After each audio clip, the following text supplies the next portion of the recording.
Say what's cracking, YouTube? It's your boy 16 to life, and I'm back like I'm on a parole violation. You're down. Before we get started, you already know what it is, man. I need you to hit that like button. I need you to hit subscribe and hit that notification bell. That way, anytime I drop a story, you can be notified and you can hop on it ASAP Rocky. For those of y'all that's new to my page, in 94, I got arrested. I was initially sentenced to 16 years to life. Actually, 16 years plus life. I ended up doing 24 years straight in some of these California prisons. And during those times, I accumulated some stories for y'all. So I got another one right here, man. So let's get cracking. Now, this story starts and takes place in Riverside County. You know, like I said, I was arrested on some serious charges, and during those times, I was going back and forth to court. You know, actually, I stayed in the county jail 2 years. You know, fighting two different cases related to gun violence and gang banging and things of that nature. And so, when you fighting serious charges like that, you know, you definitely want to be diligent when you go into court. You don't want to rush things, and so, you know, you want to make sure your lawyers get all this enough. You know, get all the right information and what's called discovery. Discovery is what the DA has to turn over to your lawyer when it pertains to your case. Everything, evidence, you know, witnesses, things of that nature. So, you know, it's a long process. You might go to court in January. Then you go to court, you know, your lawyers, they'll talk, you know, oh, well, I'm trying to get this, I'm trying to get that. Then they bring you back in February. Then, you know, you go back February, they might bring you back again in April or March. You know, it's this process, you know, you go through this process for a period of time. And so, you know, when I'm going back and forth to court, you know, other people who are facing serious charges are pretty much going through the same thing. So from time to time, you'll hear dudes in there discussing their cases, or you'll see, you know, you get familiar with people going back and forth to court. Now, during this time, and I got familiar with some dudes out there, with some bloods out there, and even though they was in Riverside County, they was from LA County gangs, and one dude was actually from San Diego. Now, the dude who was actually from San Diego, we gonna call him Murder Mitch. Now, it was about 4 of them. They was on a case, man. They was bloods, and at some point in time, they was riding around, and they end up killing a young Crip, or who they perceived to be a young Crip. And they had got caught up on the case, about 4 or 5 of them. You know, of course, now, when it's that many dudes, 9 times out of 10, somebody gonna do some telling. Somebody gonna start telling, trying to free himself, you know, from the predicament he didn't put himself in, and also trying to shift some of the blame. So that individual in this particular case happened to be Murder Mitch. You know, so yeah, they were saying Murder Mitch is his crime. He was saying that he was telling. You know, now, so I had later on down the line in this story, I had a cellie by the name of T. Now, so when T was going to court, now when you're in Riverside County, you know, the county jail is like pods. It might be A pod, B pod, and C pod, you know, and then the control booth is in the middle. He's like in a glass encasement in a little smaller pod, and he can look around outside to each bigger pod and where they have the inmates housed. So outside of the small little pod, there's a little area where when you come out, he can open the door and let you out, and it's a small little area, like a little rotunda that goes around, and you can go to each pod or whatever. You know, he controls the gate from that little small little cubicle thing that he's sitting in. So now when it's time to go to court, he'll open the door. They'll have, you know, a bunch of sheriffs come up there, and they'll start shackling and handcuffing people and taking them to court. So how that works is, when you come out, they put a chain around your waist right here, and then they handcuff you. They handcuff your chains. They handcuff your hands and chains to that chain around your waist, so you have limited movement. And then also they put shackles on your feet. So now, when they were coming back from court, like I was telling you, my friend, who happened to be my cellie later on in Salinas, he happened to see one of the crimees, one of the blood dudes, spit in Murder Mitch's face, called Murder Mitch's Snitch, on the elevator. You know, when you come out and go to court, they take you downstairs, they put you in the elevator, and you go into a holding case, a holding cell. Then, you know, they end up taking you downstairs again through another tunnel and stuff, and take you to court. Anyway, but that's neither here nor there for this story. But on the way back from trial or court, one of the crimies, one of the blood dudes had spit in Murder Mitch's face and actually did accuse him of being a snitch. So fast forward, now I end up getting convicted in 96. I end up getting convicted and going to the reception center. The reception center is basically where you're received. You know, they're going to go, they're going to assess you and see if, see what penitentiary and what custody level you need to go to according to your charges and things of that nature. So now, while I'm in Tehachapi was the reception center back then in 96. While I'm in Tehachapi, there was another one of the dudes who was on that case. He was another blood. Now, I never forget, we was in the same building. We had went to Chow one day. We had came back from Chow. The COs had searched his cell. You know, they had, he was upset basically the way they had left his cell. You know, I think his mother had passed away. He had told me, and he had some pictures. You know, they had just threw the pictures around and didn't leave his cell in a way that it was like before they searched it. You know, they have a bad problem of doing that, coming in there just knocking stuff over, looking through things, you know, disrespecting yourself. So for whatever reason, he was extremely upset. Now he was on so while we was supposed to go lock up, he was refusing to lock up. You know, he was hollering, "Hey, your blood, that's on my mama blood. I ain't locking up blood. Y'all gotta come, you know, fix my cell or call a sergeant." Now the dude in the tower is telling him, lock up. So he's adamant, you know what I'm saying? He's putting on extras and he's righteously upset about, you know, however they disrespected his cell. So I'm in the cell because everybody had to lock up. We had came back from Chow. So now at some point in time, they called the other officers on the floor, you know, I guess from other buildings, because he's irate and upset, to get him to lock up. So when they come in the building, he like, "Yeah, blood, I ain't locking up. That's on my mama blood." So he started walking toward him. Now, when he started walking to him, the dude in the tower, you know, they got guns. You know, he had a Mini 14. He cocked it. "Lay down, get down."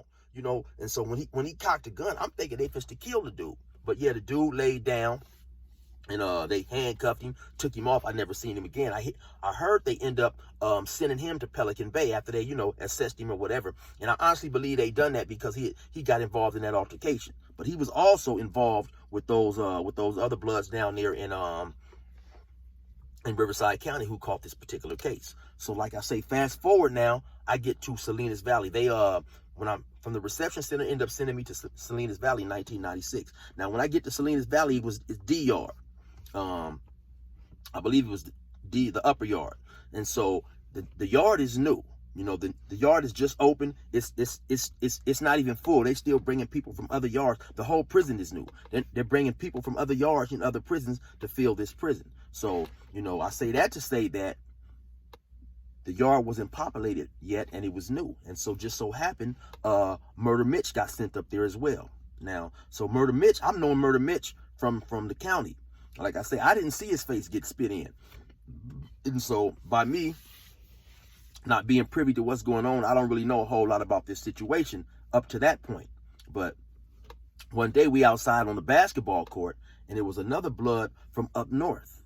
And he had nothing to do with the initial case, though I don't know how he knew. Some type of way it came to his attention and he accused Murder Mitch of being a snitch.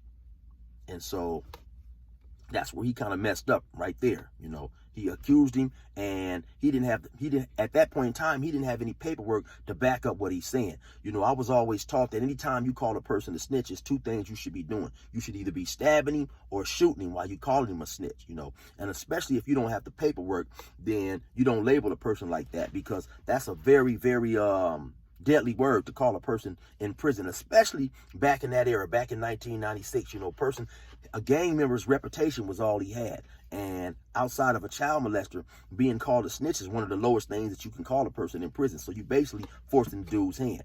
Now, what the dude from up north did, the blood from up north did, like I say, he made these accusations, but he didn't physically act on it. So the very next day, we outside, we playing basketball. We out there playing basketball. The dude up north who called Murder Mitch a snitch, we all playing basketball. Now he goes up for a layup. Now Murder Mitch is standing right there on the side of the basketball court. He's not playing, you know. And like I say, that was another bad mistake of Trail. Now you didn't label this dude, you know, one of the worst things you can call a person.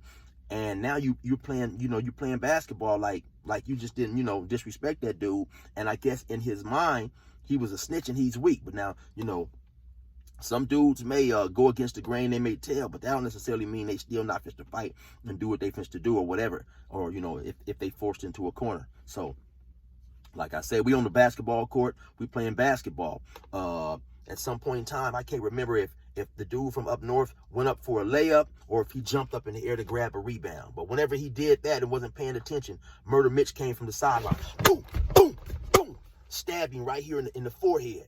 But now when he stabbed him, it was a pen. He had a pen. I don't know if it was like one of those gray pens. Seeing if I had some. No, trying to see if I had something to kind of resemble what he had. But it was one of those gray, fat plastic pens. Now, I don't know if it was a nail or nothing in it or something in it, or I don't know if it was just a plain pen. But whatever it was, when he stabbed him, it popped. You could hear it pop. So now when he stabbed, it don't do much damage. He hit him in the temple. Now when he stabbed him, the dude had a little size on him. The dude from up north who would accuse Murder Mitch of being a snitch. He probably was about maybe 5'10", 5'11", maybe 190, 200. He had some nice size on him. Murder Mitch was about 5'8", 155, 160. You know, he wasn't a real big dude. So the dude from up north, they turn around, boom, pop, boom, beat. They go to squabbing. They squabbing right there on the yard. By this time, Murder Mitch has either dropped the knife or the pen or threw it. So they getting it on. Bing, bing, bing, bing. You know, they squabbing. So now initially when dudes see Murder Mitch come off the sideline and hit dude in the head, of course, people give him some feet. Because like I say, back then, you know, they had the tower, the guards in the tower had mini 14s, and they will not hesitate to shoot it.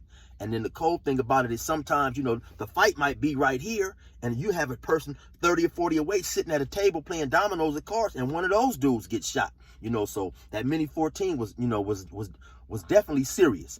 So when the altercation start, you know, of course, everybody give them a few feet. Everybody start gathering. I mean, getting out the way, not gathering, backing up, you know, clearing space. So at some point in time, the police, they see this incident. So they run over there. Yard down, yard down. You know, they put the yard down. Of course, the dudes are still squabbing. You know, nobody never gets down when they holler yard down, because if you get down, that leaves you exposed if the dude you fighting wants to kick you in the face, stab you, or whatever. So, you know, it's a rule that most people have. I'm not fit to get down. They fit to have to come and mace me, do what they do, hit me with the billy clubs or whatever. So they come over there. You know, they start swinging the billy clubs with the mace, and they get control of the situation. They handcuff them dudes and they walk them off. You know, took them to the hole. I never seen either one anymore. But the point of the matter is this right here. The dude from up north who called Murder Mitch a snitch, he messed up because at the time he didn't have the paperwork to back up what he was saying. I don't know, like I say, how it came to his attention, but somehow it came to his attention, and he took it upon himself to go address Murder Mitch. That's where he messed up at, because now he done backed Murder Mitch into a hole. You know, you didn't call Murder Mitch the worst thing you can call a person, damn near, in prison, a gang member. So you only gave him two options. You done left Murder Mitch with two options. You done left Murder Mitch to roll up, to get off the yard, to go tell the police, listen, man, I can't be here, which is definitely going to confirm in everybody's mind that he was a snitch. Or you made him do what he do. He went and secured a weapon, and he came out and he handled his business. Now, was it likely he was telling? It probably was, because like I say, my cellie, who happened to be in Riverside County as well, but now he was my cellie in Salinas when this incident happened, he saw Murder Mitch get spit on. And due to, like I say, the way they shackle you up in court, and, you know, the dude who spit on him really didn't have any more action at getting to him. You know what I'm saying? Because the way they handcuff and shackle, so he spit on him.